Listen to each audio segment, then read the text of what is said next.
His days are grey, marked by absence and the guilt that echoes in every step. One night he yields to the call of the untouched room and becomes immersed in memories that tear him apart. There, among toys and silence, the first spark of a new beginning emerges. The alarm clock rang at 6 in the morning, as it had every day for exactly 8 months and 17 days. Maurice Alistair Reynolds didn't need it to wake up.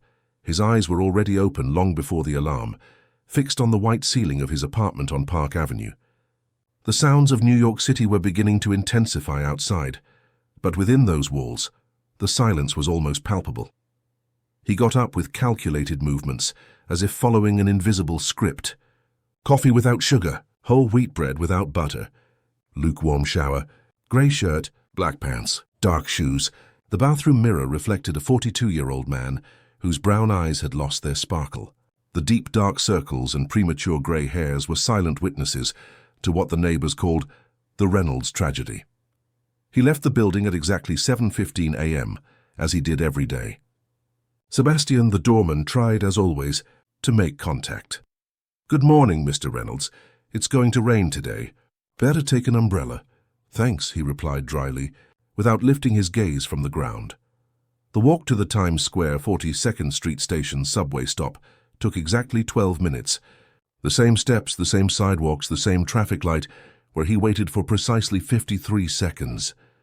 The subway was packed, like every New York City morning, bodies crammed together in search of space. To Maurice, they were just indistinct shapes, faceless figures that couldn't penetrate the invisible bubble separating him from the world. At the construction company office, where he had worked as a civil engineer for 15 years, his impeccably organized desk was a reflection of a mind desperately trying to maintain control over something. Spreadsheets, structural calculations, projects, everything was executed with mathematical precision. He was recognized for his technical competence, but colleagues no longer approached him as before. "Good morning, Maurice." Marina, the recently hired young intern, hadn't yet learned to keep her distance. "I brought those foundation calculations you requested and separated the blueprints for the Greenwich Village project." He received the papers with an almost imperceptible nod.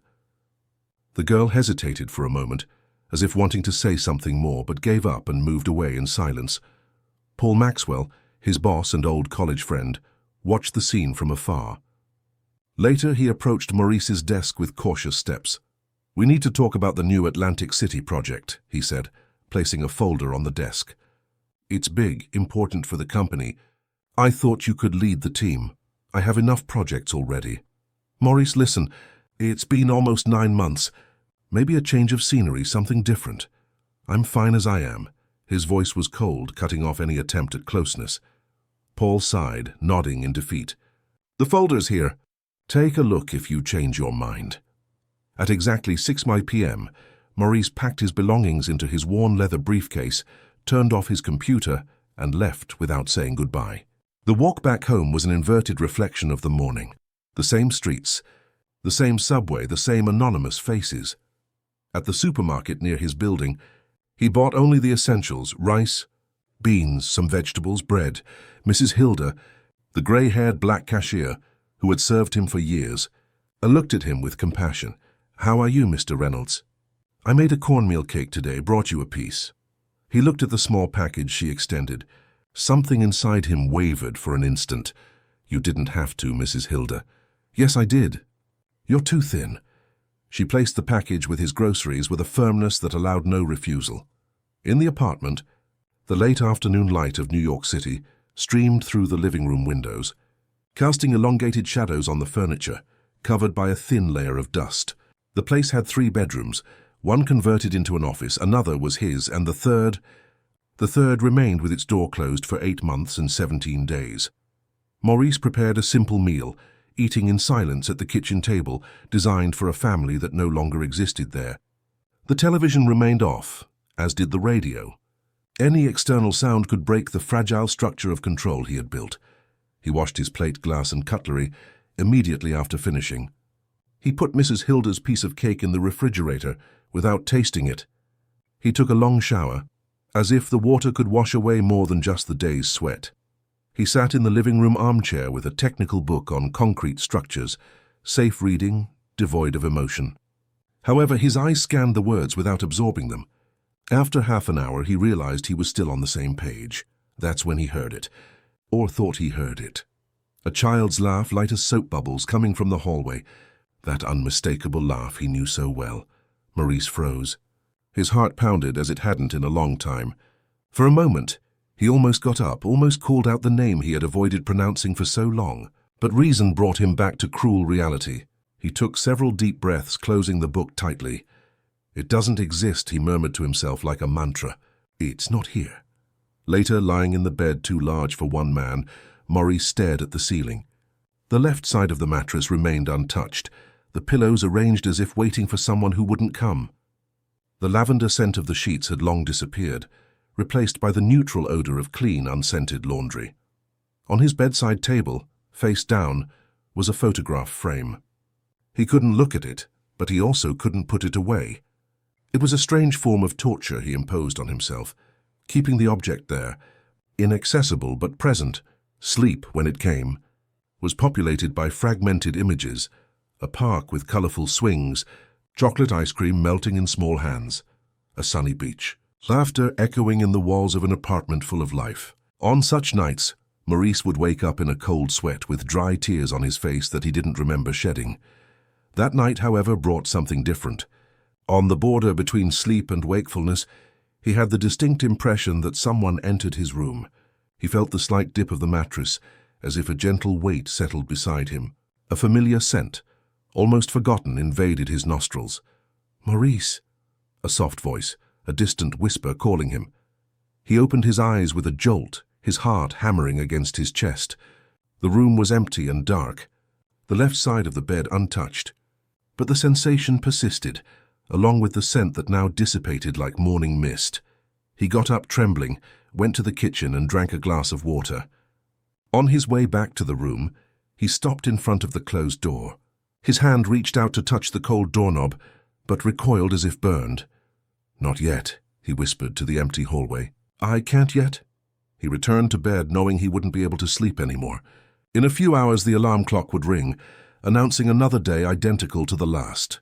And he would cling to this routine like a castaway to a piece of wood, his only guarantee that he wouldn't drown completely in the pain he refused to face. If this story interested you, don't forget to subscribe to our channel and tell us what city you are watching us from. We continue. I promise this will be the best story you will ever hear in your life. Friday arrived with a fine, persistent rain, typical of New York City autumn. Maurice stared out the office window, watching the drops run down the glass in unpredictable paths. The grey sky mirrored his state of mind. On his desk, the Atlantic City project remained untouched for 3 days. "Got a minute?" Paul appeared at the door, interrupting his thoughts. "I need an answer about the project." "It's not a good time," Maurice replied, without taking his eyes off the window. "And when will it be?" Paul entered the room, closing the door behind him. "Maurice, I'm your friend before I'm your boss. I'm worried." "There's no reason to be." Paul sat in the chair opposite the desk. "For almost 9 months you've been living like a shadow. You don't talk to anyone. You don't accept invitations, you don't return calls. How long are you going to punish yourself for what happened?" Maurice felt his heart quicken. That conversation was entering forbidden territory. "I'm not punishing myself." "Yes, you are. And Louisa and Raphael wouldn't want to see you like this." At the sound of those names, Maurice felt as if something broke inside him. He stood up abruptly. "Don't say those names," he said with a trembling voice. "Don't talk as if you know what they would or wouldn't want. Then you tell me, do you think they'd be happy seeing you fade away like this? Refusing help? Isolating yourself from everyone who cares about you?" "Enough, Paul." "No, it's not enough. Tomorrow marks exactly 9 months since the accident. 9 months that you've been stuck in this limbo. You need to react." Maurice grabbed his briefcase and headed for the door. "I need to go." "Maurice, wait." "Damn it, I'm sorry. Paul tried to grab his arm, but he pulled away. "Send the blueprints to Gus to analyze. He can take over the Atlantic City project." He left the office without looking back, ignoring the stares of his colleagues. In the elevator, he took a deep breath, trying to control the tremor in his hands. Paul's words echoed in his mind. 9 months. Tomorrow would be exactly 9 months. Instead of going to the subway station, His feet carried him to Central Park on the other side of Park Avenue. The rain had dwindled to a light drizzle. He walked among the century-old trees, feeling the humidity in the air, the smell of wet earth. There were few people around at that hour. He sat on a wooden bench and closed his eyes. The memories, which he tried to keep locked away, escaped through invisible cracks. In that same park, just over a year ago, Raphael ran among the trees. Having just turned 5 and possessing inexhaustible energy, Louisa, sitting beside Maurice, smiled as she watched their son. The Sunday sun filtered through the leaves, creating golden patterns on the ground. "Dad, look at the bird." Raphael pointed upwards, his brown eyes identical to Maurice's, sparkling with excitement. "It's an American robin," Maurice explained, lifting his son into his arms for a better view. "Do you know why it has that name?" "Because of its orange belly?" "That's right, champ. Very clever of you." Louisa laughed at their interaction, just like his dad. I don't know which of the two is more fascinated by technical details. The Raphael of his memories was too vivid. His crystalline laughter, the endless questions about how things worked, the smell of baby shampoo in his hair before bed. How could he miss someone so small, who occupied so little physical space in the world, yet had taken over his entire heart? And Louisa, sweet, strong, stubborn Louisa. They met in engineering school at NYU. She, an architecture student, he, civil engineering. Fate had brought them together on an interdisciplinary project. After graduating, they married and founded a small residential design firm. When the construction company offered Maurice a position, it was Louisa who encouraged him to accept, even if it meant the end of their professional partnership. "We can be partners in life," she said, caressing his face. "We don't have to share everything." A heavier raindrop fell on his face, bringing him back to the present. The park was almost empty now. He got up and resumed his walk home, feeling a weight in his chest that had nothing to do with the humidity in the air. In the apartment, the feeling that he wasn't alone struck him again as soon as he opened the door. An indefinable presence hung in the air. For an insane moment, he believed he would find Louisa in the kitchen, preparing dinner while humming softly, and Raphael playing in the living room with his toy cars. But silence greeted him as always. He left his briefcase on the floor and went straight to the bathroom, where he stared at his reflection in the mirror. Who was that man with the empty expression and dead eyes? He could see traces of Raphael in his own face, the shape of his eyes, the line of his jaw. Genes transmitted, a biological continuity that now seemed like a cruel joke.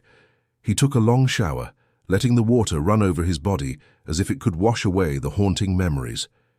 Then, instead of preparing something to eat, he opened a bottle of wine that had been saved since the wedding anniversary they never got to celebrate.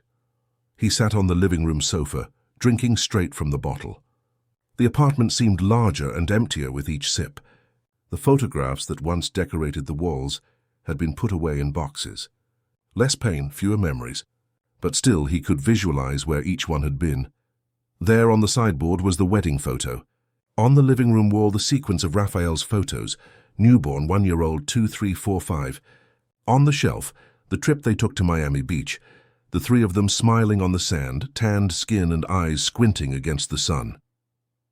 The wine was gone faster than he expected. He felt lightheaded, his thoughts less controlled.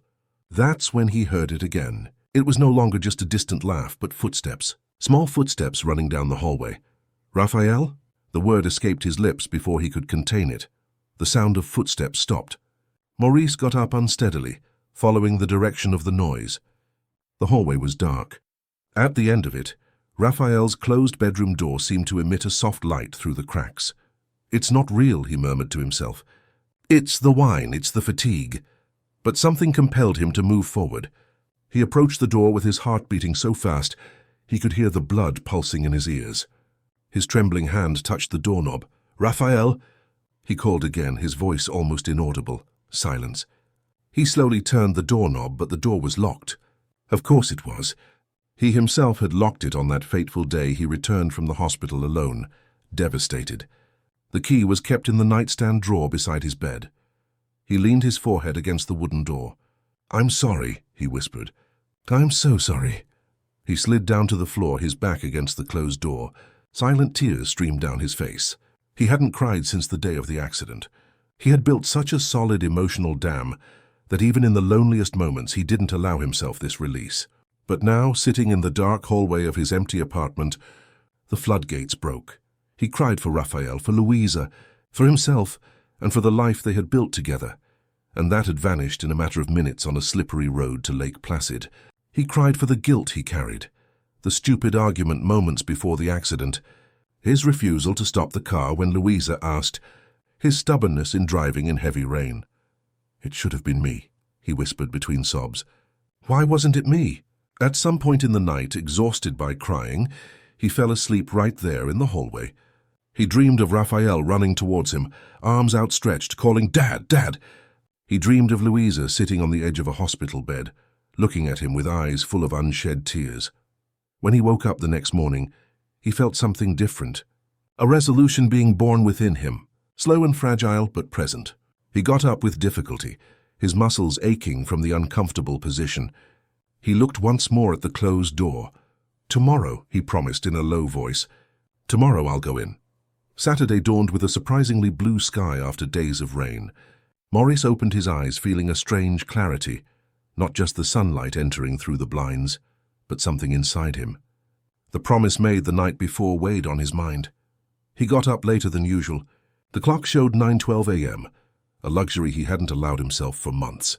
In the bathroom, the image in the mirror revealed eyes swollen from the previous day's crying, but also something new, almost imperceptible, a small spark of determination.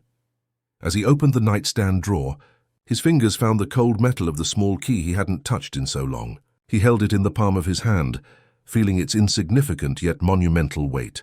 He put it in his pajama pocket and went to the kitchen.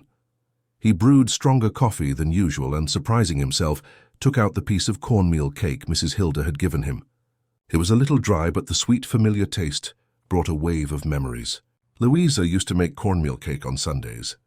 Raphael always asked for chocolate frosting. The phone rang, interrupting his thoughts.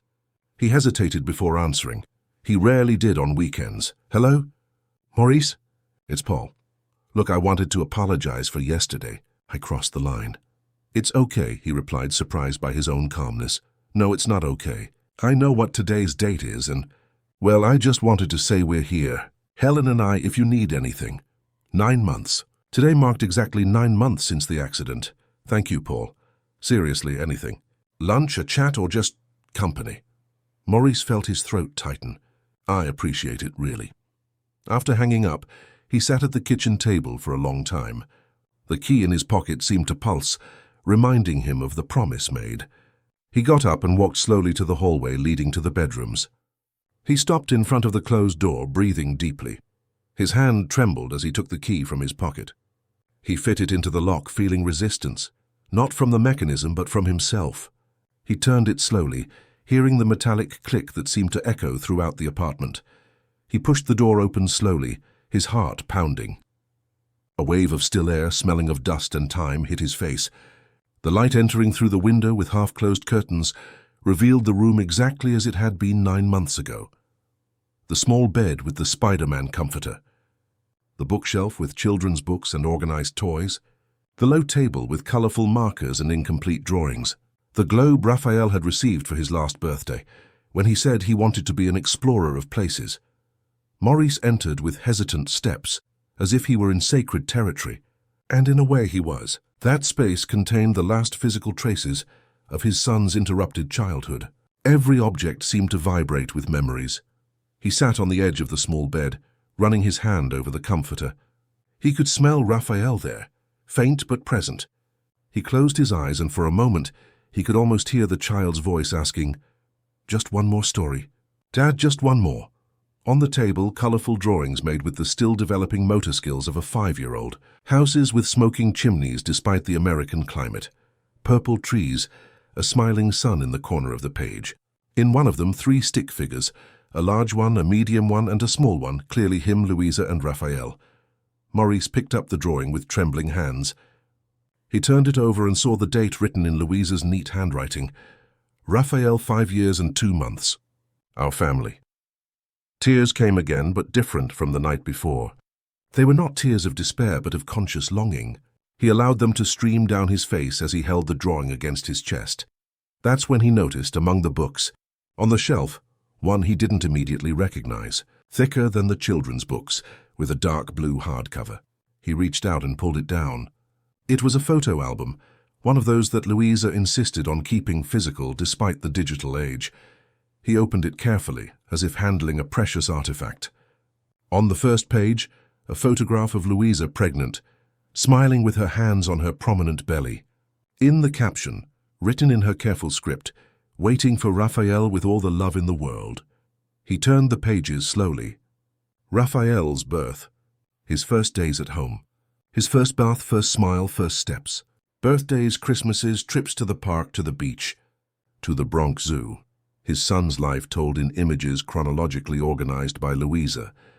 On the last filled page, a photo of the three of them at Raphael's 5th birthday, just 2 weeks before the accident.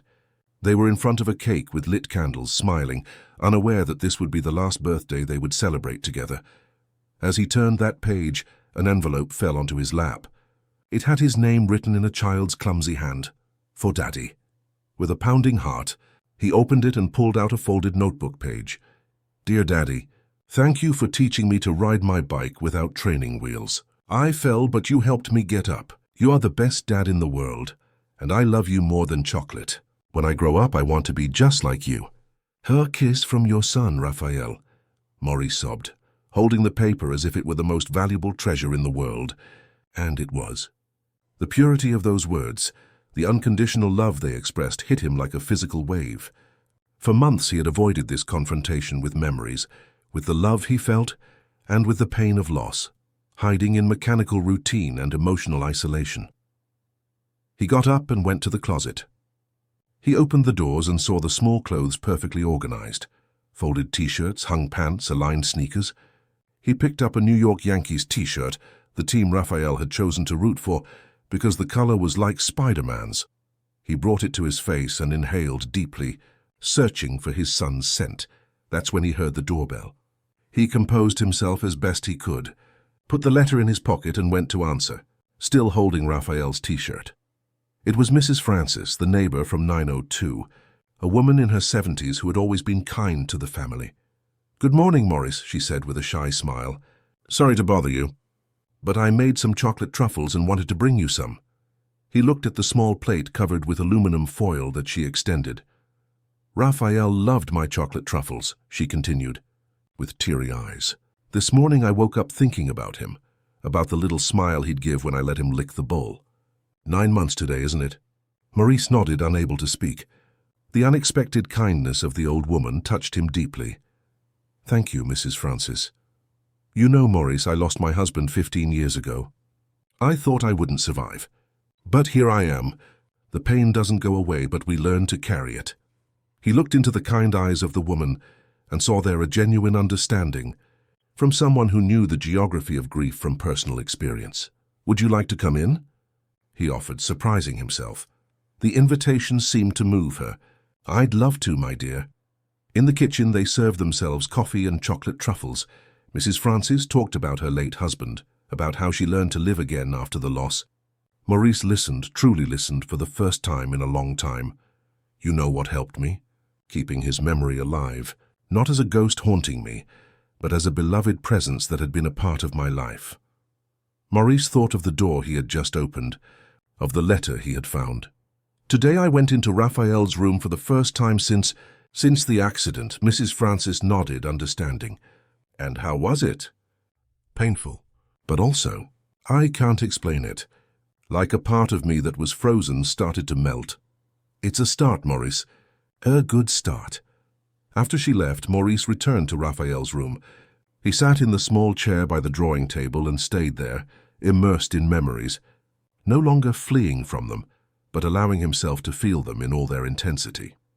He picked up one of the incomplete drawings and the colorful markers. He began to complete it, adding details to what his son had started. A sun, clouds, birds. As he did this, he felt as if in some mysterious way he was talking to Raphael, continuing something that had been left unfinished. In the late afternoon, with the room bathed in the golden light of the New York City evening, Maurice did something else he hadn't done in months. He called his parents in Philadelphia. "Son," his mother Celia's voice was filled with emotion. "It's good to hear your voice." "Hi, Mom," he replied, feeling a lump in his throat. "How are you? We were so worried. Your father wanted to come to New York, but we didn't know if you wanted visitors." "I'm surviving, Mom. Today I went into Raphael's room." A moment of silence. "Oh, my son." It was hard, but I think it was necessary. "I found a letter he had written for me." His voice faltered. "Maurice, we love you very much. Your father is here next to me. He wants to talk to you." His father, Stephen's deep voice sounded on the phone. "Son, we're with you always." Just like that. There was no need for more words. When he hung up, Maurice felt strangely light, as if a small crack had opened in the darkness that had enveloped him for months. It was not the end of the pain, far from it. But perhaps it was the beginning of something new, the ability to carry that pain without being completely destroyed by it. He carefully put Raphael's letter back in the envelope and placed it in his pocket. He left the bedroom door ajar when he left, a small symbolic gesture but significant. That space, those memories, would no longer be locked away. They would be part of his life again, however painful it might be. Sunday dawned with a different clarity for Maurice. For the first time in months, he didn't wake up before the alarm, dreading the suffering the day would bring. He slept deeply without the usual nightmares, and upon opening his eyes, he had the feeling that something had changed within him. Raphael's letter remained on the nightstand, where he had left it the night before. He reread it several times, allowing the childlike words to touch his heart. "You are the best dad in the world." Did he still deserve that title? He had abandoned everything that made him a father, the responsibilities, the memories, even the ability to honor his son by keeping him alive in his heart. He drank coffee listening to NPR, something he hadn't done since the accident. The news about New York City, traffic, politics, sports, life continued its course, indifferent to his particular pain. There was a certain comfort in that realization. He dressed in clothes that were not his usual grays and blacks, a blue shirt Louisa had bought for him last Christmas. He looked at himself in the mirror and, for a moment, glimpsed the man he used to be. He picked up his cell phone and, after a few minutes of hesitation, called Paul. "Maurice? Is something wrong?" Concern was evident in his friend's voice. "No, I just was wondering if the lunch invitation is still open." Silence on the other end. Then, "Of course it is. Helen will be happy to see you. Can you come around noon? I'm making that feijoada you liked." "Thanks, Paul, I'll be there." Before leaving, he went to Raphael's room. The morning light streamed through the half-open curtains, dancing over the toys and books. He picked up the photo album and put it in the backpack he would take with him. Paul and Helen's apartment was in the Upper West Side, a leafy neighborhood a few miles from his home. He chose to go by bus, observing the Sunday city, families strolling, seniors in the parks, young people cycling on the bike path along Park Avenue. Helen greeted him with a tight hug that initially made him tense, but to which he eventually surrendered. "It's good to see you, Maurice," she said with tears in her eyes. "I've missed you so much." Their home was welcoming and full of life. The smell of feijoada filled the air, mixed with the aroma of freshly baked cheese bread. Matthew and Julia, the couple's teenage children, came to greet him with a mix of joy and embarrassment, clearly instructed by their parents to be kind to Uncle Maurice. "The kids were asking about you," Paul commented, serving a caipirinha. "Julia won the interscholastic swim championship last month." "Congratulations, Julia," Maurice said, trying to sound natural. "Your Uncle Raphael also loved to swim." Silence. No one expected him to mention Raphael so directly. Helen recovered first. "He was very good indeed. Remember that summer in Cape Cod? Raphael didn't want to leave the water even for lunch." And so naturally they began to talk about Raphael and Louisa, not as untouchable ghosts, but as beloved people whose memory could be celebrated. Paul told stories of the barbecues they had together. Helen recalled how Louisa helped her decorate the house, and even the teenagers shared memories of playing with their younger cousin. During dessert, milk pudding, which was Raphael's favorite, Maurice opened the photo album he had brought. "I found this yesterday, when I went into his room for the first time since the accident." Helen held his hand for a moment. "That must have been difficult." It was. But it was also necessary. They spent the afternoon looking at photographs, laughing and crying together. Maurice realized that this was the first Sunday since the accident that he didn't feel time as an enemy to be endured, but as a companion that allowed him to relive precious moments. When he said goodbye, already in the early evening, Helen hugged him again. "Don't disappear again, please," she whispered in his ear. "We need you and you need us." Back in the apartment, Maurice didn't feel the usual crushing emptiness. The hours with his friends had filled something inside him. He didn't close Raphael's bedroom door. He left it open, allowing his son's presence to circulate freely through the apartment. On Monday, he arrived at the office earlier than usual. On his desk, the Atlantic City project folder remained untouched. He opened it and began to examine the blueprints with renewed interest. When Paul appeared, he was surprised to see Maurice absorbed in his work. "Good morning," he said hesitantly. "Good morning. I was looking at the project. It's ambitious." Paul smiled. "And challenging. I thought it would be perfect for you." "I'll take it on," Maurice decided, "but I need a solid team. You can choose whoever you want." The day passed with a productivity he hadn't felt in months. He met with the team, distributed tasks, discussed technical solutions. When Marina, the young intern, made an intelligent suggestion about the building's structure, Maurice not only listened but praised her insight, leaving her beaming. In the following days, a new routine began to establish itself. He still woke up early, still took the same path to work, but now there were small variations. A stop at the corner bakery to buy fresh bread, a brief exchange of words with Sebastian the doorman that went beyond the automatic good morning. In the apartment, he began to occupy spaces he had abandoned. The balcony where Louisa used to grow plants was dead and withered. On an impulse, he bought new seedlings, ferns, philodendrons, a small jasmine, and dedicated himself to reviving it. One evening he found a forgotten flash drive where Louisa kept her favorite songs. He connected it to the computer and let the voice of Maria Bethania fill the apartment. She was her favorite singer. He closed his eyes and could almost see Louisa dancing through the living room, as she did on Friday nights, a glass of wine in her hand and a smile on her lips. The following Saturday, he decided to do something he had avoided for months: visit Prospect Park. It was Raphael's favorite place in New York City, where they spent many Sundays cycling, feeding the ducks in the lake, or simply lying on the grass, watching the clouds and inventing shapes for them. The park was crowded, as always on sunny weekends. Families picnicked, runners jogged the paths, children played on the lawns. Maurice walked slowly, absorbing every detail, every sound, every smell. He reached the edge of the lake and sat on a bench. He watched the ducks swimming peacefully, children throwing breadcrumbs, colorful pedal boats crossing the water's surface. Raphael loved the pedal boats. He always insisted on driving, even without reaching the pedals properly.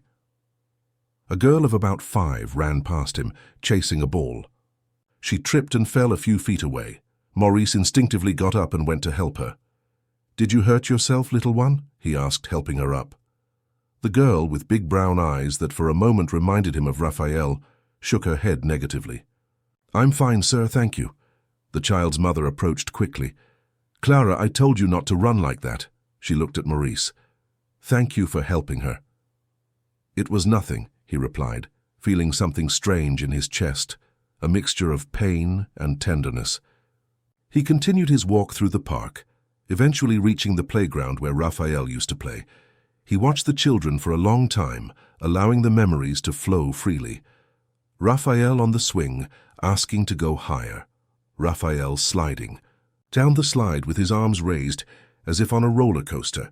Raphael on the carousel, waving with each turn, shouting, "Look, Dad, I'm flying." Tears came, but he didn't try to hold them back. He let them stream freely down his face, while smiling at the memories. An elderly woman sitting on the bench next to him offered him a tissue. "Thank you," he said, wiping his face. "Sometimes we need to let it out," she commented with the wisdom of years. "It's good for the soul." On the way home, he passed a toy store. In the window, a set of building blocks caught his attention. It was identical to what he intended to buy for Raphael for the Christmas they never got to celebrate together. He entered the store and bought it, along with some children's books.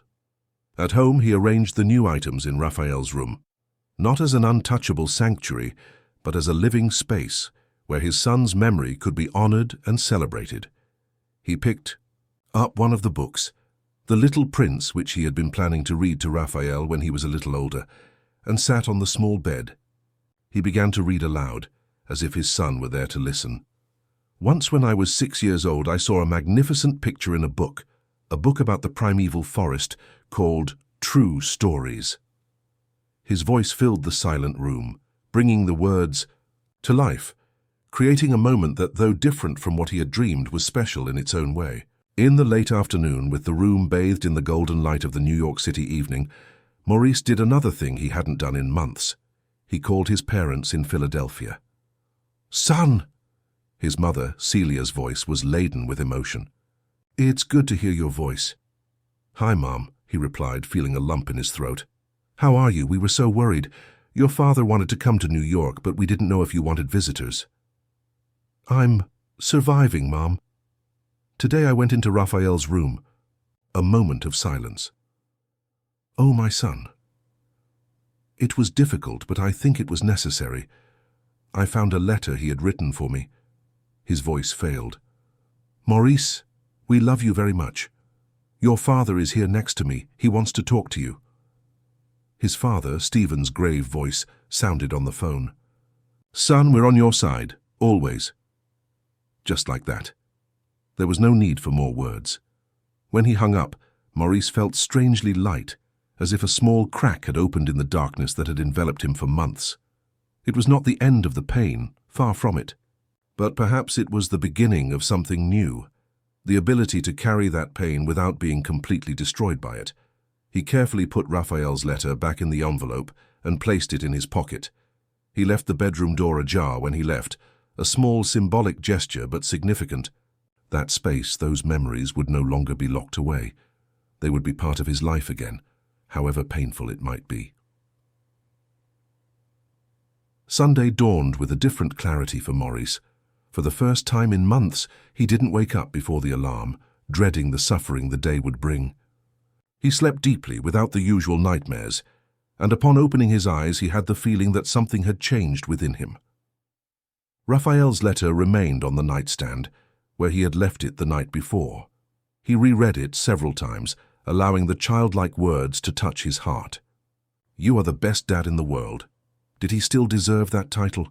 He had abandoned everything that made him a father, the responsibilities, the memories, even the ability to honor his son by keeping him alive in his heart. He drank coffee, listening to NPR, something he hadn't done since the accident. The news about New York City, traffic, politics, football, life continued its course, indifferent to his particular pain. There was a certain comfort in that realization. He dressed in clothes that were not his usual grays and blacks, a blue shirt Louisa had bought for him last Christmas. He looked at himself in the mirror and for a moment glimpsed the man he used to be. He picked up his cell phone and after a few minutes of hesitation, called Paul. "Maurice, is something wrong?" Concern was evident in his friend's voice.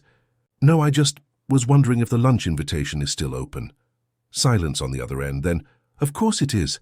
Helen will be happy to see you. Can you come around noon? I'm making that feijoada you liked." "Thanks, Paul. I'll be there." Before leaving, he went to Raphael's room. The morning light streamed through the half-open curtains, dancing over the toys and books. He picked up the photo album and put it in the backpack he would take with him. Paul and Helen's apartment was in the Upper West Side, a leafy neighborhood a few miles from his home. He chose to go by bus, observing the Sunday city, families strolling, seniors in the parks, young people cycling on the bike path along Park Avenue. Helen greeted him with a tight hug that initially made him tense, but to which he eventually surrendered. "It's good to see you, Maurice," she said with tears in her eyes. "I've missed you so much." Their home was welcoming and full of life. The smell of feijoada filled the air, mixed with the aroma of freshly baked cheese bread. Matthew and Julia, the couple's teenage children, came to greet him with a mix of joy and embarrassment. Clearly instructed by their parents to be kind to Uncle Maurice. "The kids were asking about you," Paul commented, serving a caipirinha. "Julia won the interscholastic swim championship last month." "Congratulations, Julia," Maurice said, trying to sound natural. "Your Uncle Raphael also loved to swim." Silence. No one expected him to mention Raphael so directly. Helen recovered first. "He was very good indeed. Remember that summer in Cape Cod? Raphael didn't want to leave the water even for lunch." And so, naturally, they began to talk about Raphael and Louisa, not as untouchable ghosts, but as beloved people whose memory could be celebrated. Paul told stories of the barbecues they had together. Helen recalled how Louisa helped her decorate the house, and even the teenagers shared memories of playing with their younger cousin. During dessert, milk pudding, which was Raphael's favorite, Maurice opened the photo album he had brought. "I found this yesterday, when I went into his room for the first time since the accident." Helen held his hand for a moment. "That must have been difficult." "It was, but it was also necessary." They spent the afternoon looking at photographs, laughing and crying together. Maurice realized that this was the first Sunday since the accident that he didn't feel time as an enemy to be endured, but as a companion that allowed him to relive precious moments. When he said goodbye, already in the early evening, Helen hugged him again. "Don't disappear again. Please," she whispered in his ear. "We need you, and you need us." Back in the apartment, Maurice didn't feel the usual crushing emptiness. The hours with his friends had filled something inside him. He didn't close Raphael's bedroom door. He left it open, allowing his son's presence to circulate freely through the apartment. On Monday, he arrived at the office earlier than usual. On his desk, the Atlantic City project folder remained untouched. He opened it and began to examine the blueprints with renewed interest. When Paul appeared, he was surprised to see Maurice absorbed in his work. "Good morning," he said hesitantly. "Good morning. I was looking at the project." "It's ambitious," Paul smiled, "and challenging. I thought it would be perfect for you." "I'll take it on," Maurice decided. "But I need a solid team. You can choose whoever you want." The day passed with a productivity he hadn't felt in months. He met with the team, distributed tasks, discussed technical solutions. When Marina, the young intern, made an intelligent suggestion about the building's structure, Maurice not only listened but praised her insight, leaving her beaming. In the following days, a new routine began to establish itself. He still woke up early, still took the same path to work. But now there were small variations. A stop at the corner bakery to buy fresh bread, a brief exchange of words with Sebastian the doorman that went beyond the automatic "good morning." In the apartment, he began to occupy spaces he had abandoned. The balcony, where Louisa used to grow plants, was dead and withered. On an impulse, he bought new seedlings, ferns, philodendrons, a small jasmine, and dedicated himself to reviving it. One evening, he found a forgotten flash drive where Louisa kept her favorite songs. He connected it to the computer and let the voice of Maria Bethania fill the apartment. She was her favorite singer. He closed his eyes and could almost see Louisa dancing through the living room as she did on Friday nights, a glass of wine in her hand and a smile on her lips. The following Saturday, he decided to do something he had avoided for months: visit Prospect Park. It was Raphael's favorite place in New York City, where they spent many Sundays cycling, feeding the ducks in the lake, or simply lying on the grass, watching the clouds and inventing shapes for them. The park was crowded, as always, on sunny weekends. Families picnicked, runners jogged the paths, children played on the lawns. Maurice walked slowly, absorbing every detail, every sound, every smell. He reached the edge of the lake and sat on a bench. He watched the ducks swimming peacefully, children throwing breadcrumbs, colorful pedal boats crossing the water's surface. Raphael loved the pedal boats. He always insisted on driving, even without reaching the pedals properly. A girl of about 5 ran past him, chasing a ball. She tripped and fell a few feet away. Maurice instinctively got up and went to help her. "Did you hurt yourself, little one?" he asked, helping her up. The girl, with big brown eyes that for a moment reminded him of Raphael, shook her head negatively. "I'm fine, sir." "Thank you." The child's mother approached quickly. "Clara, I told you not to run like that." She looked at Maurice. "Thank you for helping her." "It was nothing," he replied, feeling something strange in his chest, a mixture of pain and tenderness. He continued his walk through the park, arriving eventually at the playground where Raphael used to play. He stayed observing the children for a long time, allowing the memories to flow freely. Raphael on the swing asking to go higher. Raphael sliding down the slide with his arms raised, as if on a roller coaster. Raphael on the carousel waving with each turn, shouting, "Look, Dad, I'm flying!" Tears came, but he didn't try to hold them back. He let them stream freely down his face, while smiling at the memories. An elderly woman sitting on the bench next to him offered him a tissue. "Thank you," he said, wiping his face. "Sometimes we need to let it out," she commented, with the wisdom of years. "It's good for the soul." On the way home, he passed a toy store. In the window, a set of building blocks caught his attention. It was identical to what he intended to buy for Raphael for the Christmas they never got to celebrate together. He entered the store and bought it, along with some children's books. At home, he arranged the new items in Raphael's room, not as an untouchable sanctuary, but as a living space where his son's memory could be honored and celebrated. He picked up one of the books, The Little Prince, which he had been planning to read to Raphael when he was a little older, and sat on the small bed. He began to read aloud, as if his son were there to listen. "Once when I was 6 years old, I saw a magnificent picture in a book about the primeval forest called True Stories." His voice filled the silent room, bringing the words to life, creating a moment that, though different from what he had dreamed, was special in its own way. On Sunday, he received a phone call from Celia, his mother. She and Stephen, his father, were planning a visit to New York City the following weekend. For the first time in months, Maurice didn't make excuses to postpone the meeting. On the contrary, he felt anxious for the visit. "I can make that chicken and okra stew that Raphael loved," Celia commented, her voice choked. "That would be great, Mom. He would be happy." On Monday, he arrived at the office with a new idea for the Atlantic City project, a green area, a small park within the residential complex with a playground and spaces for families. He presented the concept to Paul, who enthusiastically approved it. "It's an important differentiator," Paul commented. "Families will love it." "I've been thinking about how to create spaces that encourage togetherness," Maurice explained. "Places where parents and children can create memories together." Paul looked at him with a mixture of surprise and joy. "It's an excellent approach, and it means a lot coming from you." During the week, he worked intensely on the project, with an energy and creativity that surprised the team. Marina, the intern, commented that it was like working with a completely different person. "You seem more alive," she said shyly during a meeting. Maurice smiled. "I think I am, Marina, gradually." On Thursday after work, he decided to do something he had avoided for 9 months. He took his car from the garage, the same one he was driving on the day of the accident, and which had remained untouched since then, and drove to Greenwood Cemetery.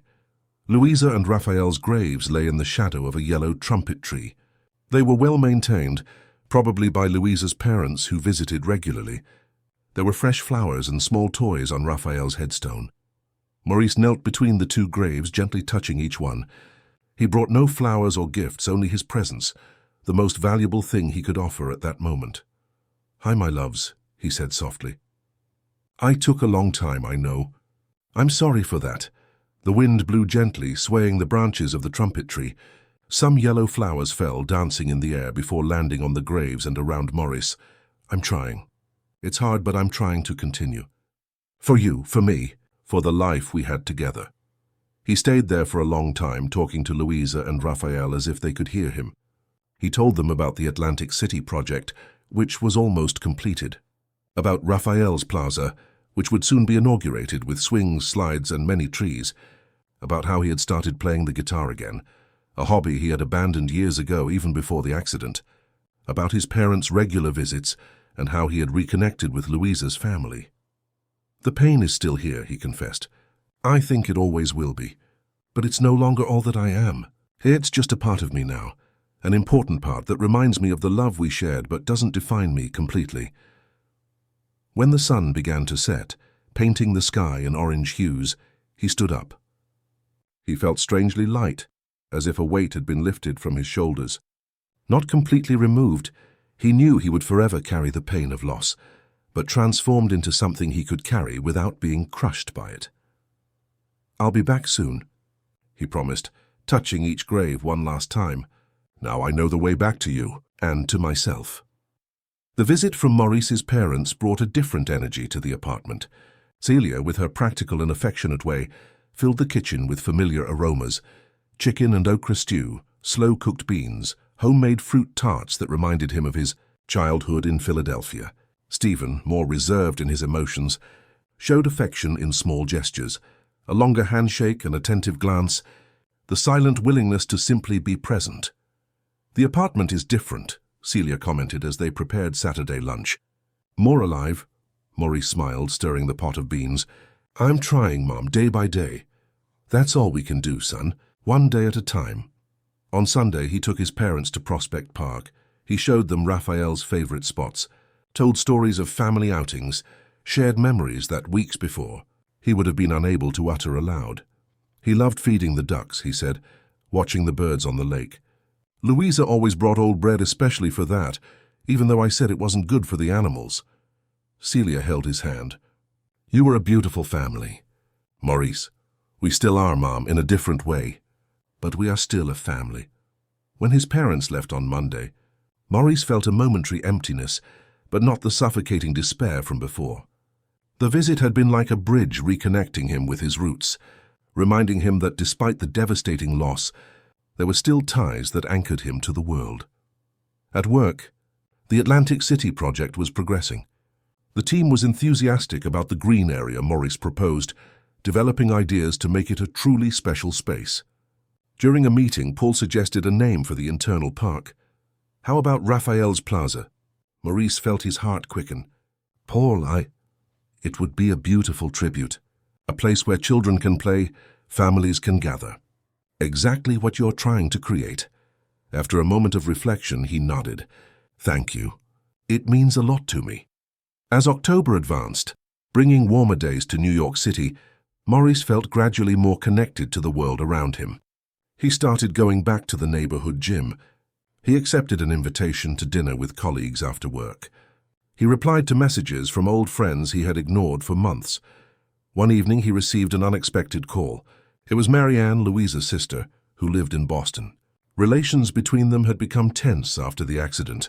Louisa's family, especially Marianne, had reacted with anger to the tragedy, implicitly blaming Maurice for driving on that rainy night.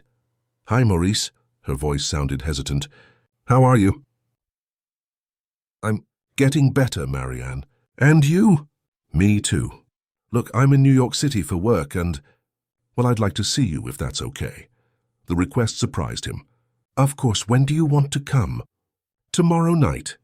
I can bring some wine." "Deal."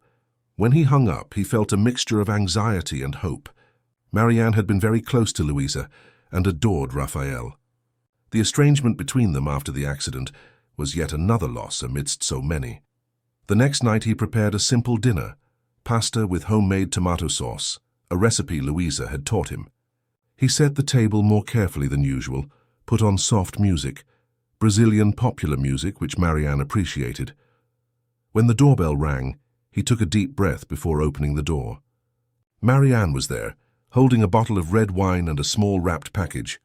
She looked nervous, thinner than the last time he saw her, but with the same smile that so reminded him of Louisa. "Hi," she said hesitantly. "Hi, Marianne." "Come in, please." The hug was brief, laden with contained emotions. Maurice led her to the living room, where they talked about superficial topics while serving themselves wine: her work as a university professor, the New York City weather, recent news. During dinner, however, the true purpose of the visit emerged. "Maurice, I came because I need to apologize." He stopped eating, surprised. "Apologize for what?" "For pulling away, for letting you carry everything alone." She took a deep breath. "For in some way blaming you for what happened." Maurice felt a lump in his throat. "You had every right to be angry." "No, I didn't. It was an accident, Maurice. A terrible accident that took my sister and my nephew from us. But it wasn't your fault." The words he had longed to hear for so long, not just from Marianne, but from himself. He lowered his eyes, unable to contain his emotion. "I blame myself too," he confessed. "Still do sometimes." "Why?" "Because it was raining." "Because you argued before?" "Because you insisted on continuing to drive?" Marianne touched his hand. "Maurice, if the truck hadn't lost control, none of this would have happened. You couldn't have predicted that. The truck, the image that appeared in his nightmares. The heavy vehicle skidding on the wet road, swerving into oncoming traffic. The unavoidable collision. Louisa's last expression, not fear but surprise. Raphael's frightened cry in the back seat. I should have stopped when Louisa asked. We were arguing about silly things. The hotel I booked, the departure time, insignificant things. She asked us to stop at a rest stop, wait for the rain to ease. I refused. I said we would arrive too late in Lake Placid, that we would miss our restaurant reservation. Marianne squeezed his hand tighter. Maurice, we all get stubborn sometimes. We all make judgment errors. That doesn't make you responsible for the tragedy. Her last request and I denied it, and that's something you have to live with. But it's not fair to turn an understandable human error into a perpetual condemnation. They remained silent for a few moments. Maurice poured more wine for both of them. How are you coping with all of this? He asked, one day at a time. Therapy helped a lot, and talking about them, keeping their memory alive, she smiled sadly. Louisa would hate to see us plunged into grief, wouldn't she? She was always so luminous. Yes, she was. Raphael, too. He lit up any room with that laugh. Marianne picked up the small package she had brought and extended it to Maurice. I brought something for you. He opened it carefully. It was a small handmade photo frame, made with shells and colorful pebbles. Inside, a photograph of Louisa and Raphael on the beach, smiling with the sea in the background. Raphael and I made this together, on our last vacation in Cape Cod. He wanted to give it to you for your birthday. Maurice held the photo frame as if it were the most precious treasure. Thank you, Marianne. This means a lot to me. He adored you, you know, always saying, my dad this, my dad that. To him, you hung the moon in the sky every night. They talked for hours, sharing memories, laughing at funny stories involving Louisa and Raphael, crying together sometimes. It was shared grief, a divided pain that in some way became more bearable. Before leaving, Marianne asked to see Raphael's room. Maurice led her there. She entered with hesitant steps, touching the toys, the books, the small bed. You kept everything as it was, she observed. Yes, but not as a mausoleum. I come in here every day now. I read his books, organize his toys. It's a way of continuing to be a father in some way. Marianne hugged him tightly. You will always be his father, Maurice, always. When she left, Maurice felt strangely at peace. The conversation with Marianne had brought up painful memories, but also a sense of absolution he didn't know he so desperately needed. In the following days, something changed in his approach to grief. Instead of trying to control the pain, he began to accept it as part of his new reality, not as a perpetual sentence, but as the price of the love he had felt and continued to feel. On the weekend, he did something he had postponed since the accident. He drove along New York State Route 73, the road to Lake Placid. He didn't reach the town. That step still seemed too big. But he drove along the road to the exact spot where the accident had occurred. It was a mountain stretch, with winding curves and an impressive view of the Adirondack Valley. He parked the car on the shoulder and stood there, looking at the place where his life had irrevocably changed. There were no visible marks of the tragedy. Time and weather had erased any physical evidence. He got out of the car and walked to the edge of the road. The mountain wind was fresh, rustling the surrounding trees. In the distance, dark clouds announced rain, just like on that day. I'm sorry, he said aloud, as if Louisa and Raphael could hear him. I'm so sorry for everything, for the stupid argument, for my stubbornness, for not stopping when you asked. The first raindrops began to fall, thick and heavy. Maurice didn't move, but I also thank you for the wonderful years we had together, for the memories that will stay with me forever, for the love I felt, that I still feel. No one can take that from me, not even the loss. The rain intensified, soaking his clothes, mixing with the tears that streamed freely down his face. There was something purifying in that moment, as if the same rain that had been present at the moment of tragedy now offered a form of catharsis, of emotional cleansing. A car stopped on the shoulder, and the driver rolled down the window. Everything okay there, friend? Need any help? Maurice looked at the man, a middle-aged gentleman with a worried expression, and smiled through his tears in the rain. I'm fine. Thank you. And in some inexplicable way, at that moment, in the heavy rain on the same road that had taken his family, Maurice realized that he was telling the truth. He wasn't fine in the sense of having overcome the loss or left the pain behind. He was fine in the sense of being alive, of feeling not just the pain but also the love, the gratitude, the longing, and surprisingly, hope. He returned to the car and stayed there for some more time, listening to the sound of the rain on the roof, watching the drops run down the windshield just as he had done so many times in those months of emotional isolation. But now the sound was not threatening or painful. It was just rain, part of nature, part of life. Back in New York City, he called Paul. "I was on New York State Route 73 today," he said as soon as his friend answered. Silence on the other end. "Then how was it?" "Difficult, liberating, I can't quite explain it." "I understand more than you imagine," Paul replied. "When I lost my brother, I visited the hospital where it happened. I thought it would be impossible, but somehow it helped. It's like closing a circle, isn't it? Facing the place where everything changed." "Exactly, Maurice. I'm proud of you." Those simple words touched him deeply. Pride, a feeling he hadn't associated with himself in a long time.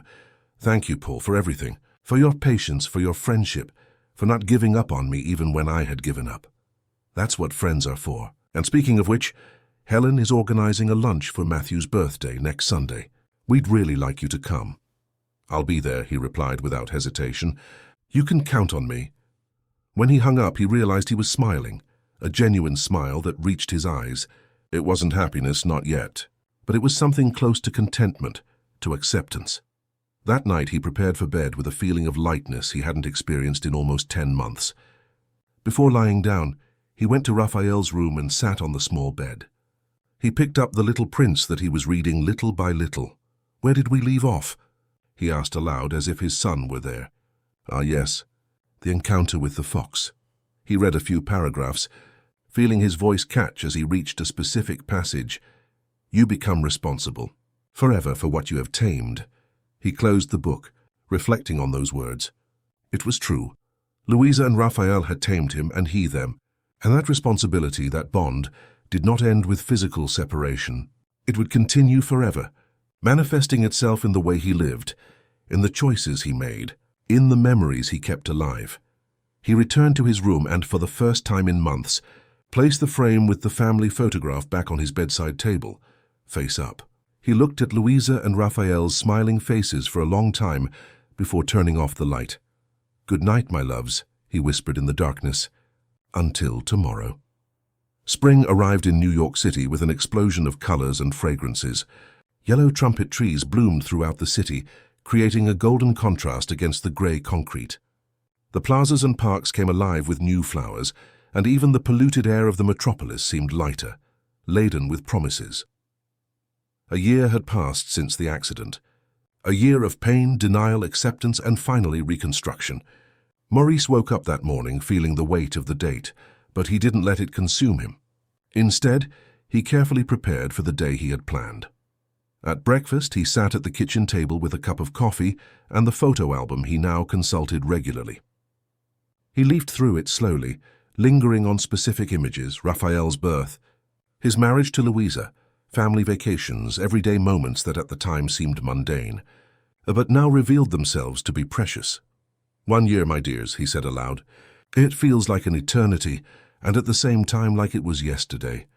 He dressed in light-colored clothes, a conscious choice for the day. No longer the black and gray that had become his uniform of mourning. A light blue shirt, beige pants, brown shoes. Clothes of someone who is alive, who chose to continue. His first destination was the neighborhood flower shop. He personally chose each flower. White roses for Louisa, who adored them. Sunflowers for Raphael, who always said they were happy flowers. He also bought a small cactus in a colorful pot for the apartment balcony, which now housed a small collection of plants. At the cemetery, the day was sunny and warm. Louisa and Raphael's graves, as always, were well maintained. Maurice noticed that someone had been there recently. Probably Louisa's parents or Marianne. There were fresh flowers and a small toy car near Raphael's headstone. He arranged his own flowers carefully. He sat between the two graves, as he had done several times in recent months, no longer as a stranger in hostile territory, but as someone who had found a place of peace amidst the pain. "Hi, my loves. I came to spend some time with you."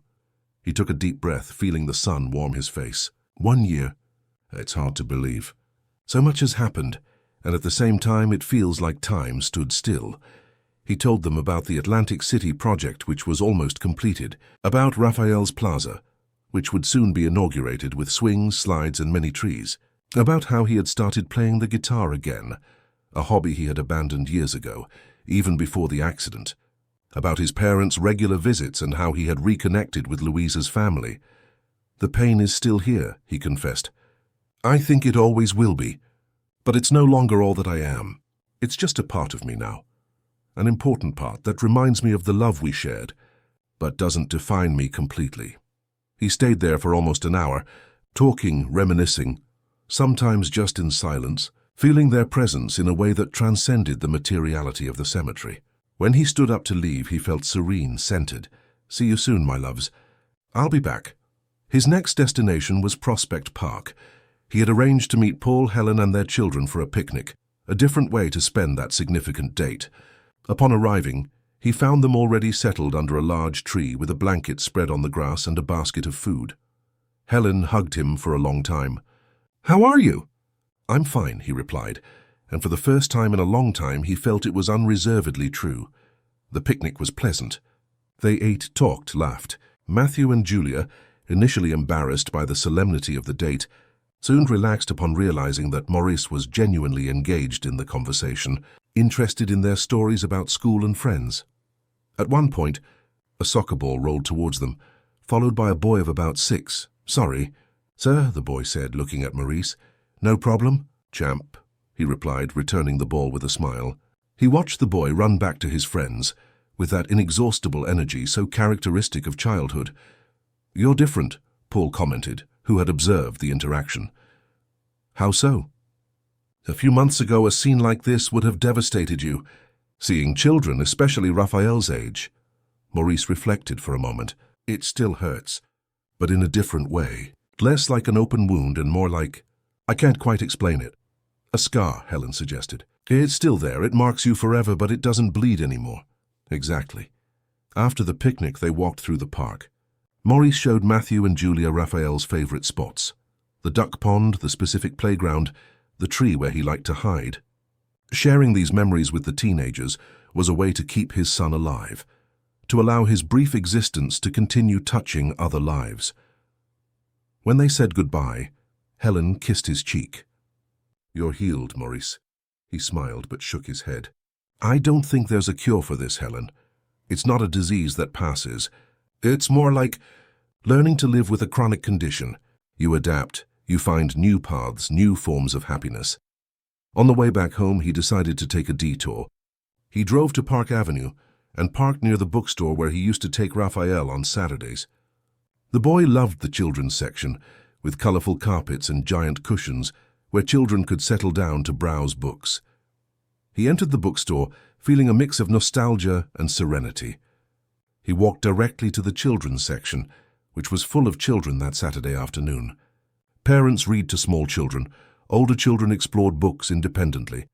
An employee organized a small circle for storytelling. Maurice approached the shelves, looking for something specific. He found a new colorful edition of The Little Prince. He leafed through it, admiring the illustrations. Good book, isn't it? He turned, surprised by the female voice beside him. It was a woman of about 40, short brown hair, intelligent green eyes. Yes, it's one of my favorites, he replied. Mine too. I'm buying it for my niece. She extended her hand. I'm Beatrice. Maurice. They exchanged a few words about the book, about children's literature in general. It was a light, uncommitted conversation, the kind Maurice hadn't had with a stranger in a long time. It was surprisingly easy. Do you have children? She asked. The question, inevitable in such a context, didn't catch him off guard as it would have months before. I have a son, Raphael. He added nothing more. How old is he? Maurice hesitated only a second. He would be 6 now. A shadow of understanding passed through her eyes. I'm sorry. Thank you. A momentary silence, not uncomfortable, just respectful. Did he like books? Beatrice asked softly. He adored them, especially those with many illustrations. We were starting to explore the ones with more text when... when he passed away. He must have been a very special boy. He was. Maurice smiled, feeling the familiar mix of pain and love that he now associated with memories of his son. And you? Do you have children? No, I never married, but I have 3 nephews whom I love as if they were my own. She showed the book she was holding, a story about dinosaurs. This one is for the youngest, Lucas. He's obsessed with dinosaurs lately. They talked for a few more minutes. There was an ease in that interaction that surprised Maurice. When Beatrice mentioned she needed to go, he felt an unexpected impulse. Perhaps we could get coffee sometime. Talk more about books? The words left his mouth before he could think much about them. Beatrice seemed momentarily surprised, but then smiled. I'd love to. Here's my number. She wrote it on a small piece of paper and handed it to him. Call me. After she left, Maurice stood there holding the paper, feeling simultaneously scared and intrigued by what he had just done.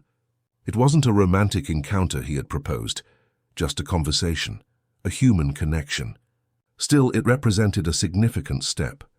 He bought The Little Prince and left the bookstore. On the way to his car, he looked at the sky already darkening over Park Avenue. The city lights began to turn on, creating an urban scene that had always fascinated Raphael. It's a good day, isn't it, son? He murmured to himself. A day to remember, but also to move forward. At home, he placed the new book on Raphael's bedroom shelf, along with the others he had bought over the months. The room was no longer an untouchable sanctuary, but a living space, with new books, new toys, new objects that represented his continuous connection with his absent son. On the balcony, he tended to the plants, watering them, removing dry leaves, talking to them as Louisa used to do. The small cactus he had bought that morning found its place among a lush fern and a pot of aromatic basil. He prepared a simple dinner and ate while watching a documentary about contemporary architecture, an area that had always interested Louisa. He drank a glass of wine, savoring the moment of tranquility. Before going to sleep, he looked at his phone. Beatrice's number was there, saved among his contacts. He didn't know if he would call, when he would call, or what it meant on his journey of recovery. But the simple fact of considering the possibility was significant. In his room, the photograph of Louisa and Raphael remained on the bedside table, now accompanied by the small shell-made photo frame Marianne had given him. They were no longer objects of torture, but of comfort, tangible reminders of the love he continued to feel. Before sleeping, he opened the bedroom window. The night was clear, starry, a rare sight in polluted New York City. He looked at the sky, thinking about the passage from The Little Prince about the stars, how they laugh for those who know how to look at them correctly. Good night, my loves, he said as he did every night now. Thank you for staying with me. He lay down feeling the good fatigue of a day fully lived. He knew that the path of recovery had not ended. It probably never would completely. There would still be difficult days, birthdays, special dates, moments when the absence would be more painful than ever. But he also knew, with a certainty that came from the core of his being, that he would continue moving forward, not leaving behind what he had lost, but carrying with him the love for Louisa and Raphael, the memories, the lessons learned, even the pain, which over time had transformed into a constant reminder of the depth of what they had shared. The next morning, Maurice woke to the sound of birds on the balcony. He sat up in bed, stretching, feeling the sun streaming through the window he had left open. A new day was beginning, with its possibilities, its challenges, its small joys and sorrows. He picked up his cell phone and, after a moment of hesitation, typed a message to the number Beatrice had given him. Good morning, Beatrice. It's Maurice from the bookstore. Would you like to get that coffee this week? He sent it before he could change his mind. It wasn't a betrayal of Louisa, as he would have thought months before. It was just a man trying to reconnect with the world one step at a time. He got up and went to the balcony. The plants were green under the morning sun. On the street below, New York City was already pulsating with its characteristic energy. Cars, people, life in constant motion. He took a deep breath, feeling the air fill his lungs. It wasn't happiness he felt, at least not in the conventional sense of the word. It was something more complex, more nuanced, more real. A deep acceptance of everything life had brought him and taken away. A willingness to continue, even while carrying the weight of loss. His phone vibrated in his hand. A reply from Beatrice. "Good morning, Maurice. I'd love to. How about Wednesday, 3 p.m., at the bookstore cafe where we met?" He smiled at the phone. A small step. A new beginning, perhaps. So just coffee with an interesting person. Either way, it was movement, and movement meant life. Perfect. See you there. He looked one last time at the city awakening, feeling part of it again. The grief had not ended. Perhaps it would never fully end. But it had transformed into something he could carry without being crushed by its weight. Something that was now part of who he was, just like the love he had felt, that he still felt for Louisa and Raphael. A new day, he said to himself, walking back into the apartment. A new horizon. And for the first time in a long time, those words sounded not like a sentence, but like a promise. Dear listeners, we hope Maurice's journey has touched your hearts. For those who have known the weight of loss, may your tears find comfort. For those who have not yet faced such pain, may you find empathy and understanding. If this story resonated with you, be sure to subscribe to our channel for more narratives that explore the complexities of the human soul. Click the heart icon to give us your like, and share your own experiences of overcoming and new beginnings in the comments. We have prepared a special playlist with equally emotional stories that you can access by clicking the link to your left. Remember, as Maurice discovered, our scars tell stories of pain but also of healing. We will be back soon with more stories that make a difference. Until then,